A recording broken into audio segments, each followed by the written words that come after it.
आज हम आपको एक ऐसी कहानी सुनाने जा रहे हैं जिससे यह सीख निकलती है कि जब हम किसी से कुछ मांगते हैं तो मांगा हुआ हमें कब मिलेगा ये कोई नहीं जानता। मेहनत करके कमाया हुआ हमें इसी जीवन में मिल जाएगा।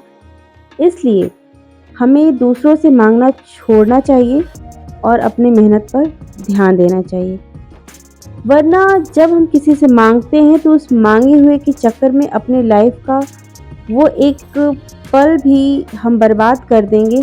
और अगर हम अपनी मेहनत करके उस पल को सार्थक बनाते हैं तो हमें इसी जीवन में उसका फल मिल जाएगा।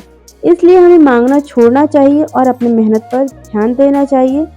वरना आप मांगे हुए के चक्कर में अपनी लाइफ का एक एक मिनट बर्बाद कर देंगे और इस संसार में जीवन बिताना भी बहुत मुश्किल हो जाएगा। कहानी इस प्रकार है।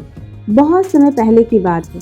एक व्यक्ति था जो भगवान को बहुत मानता था और दिन रात भक्ति में डूबा रहता था।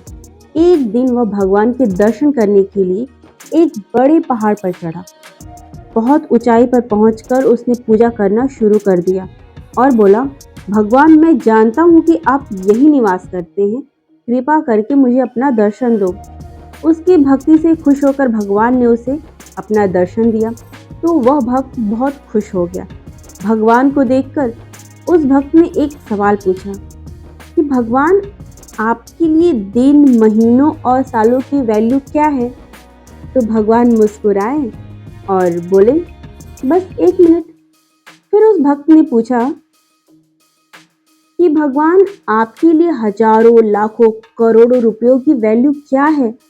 तो भगवान फिर मुस्कुराए और बोले, बस 1 रुपया या उससे भी कम।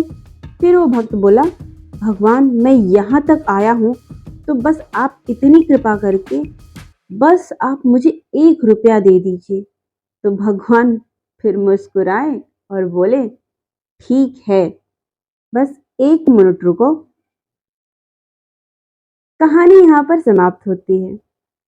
कहानी से हमें यह सीख मिलती है कि हमें हमेशा याद रखनी चाहिए कि हमारी मेहनत ही हमारी असली कमाई है। समय से पहले और नसीब से ज़्यादा कभी किसी को नहीं मिलता। जब तक कुछ अच्छा करेंगे नहीं तब तक कुछ अच्छा मिलेगा भी नहीं। और भगवान भी उसी को देता है जो खुद के लिए करता है, क्योंकि इस दुनिया में मांगने वालों की कमी नहीं है, कमी है तो सिर्फ करने वालों की। अपनी मेहनत को ही अपना भगवान बनाओ और एक न एक दिन अपना रंग मेहनत जरूर लाएगी।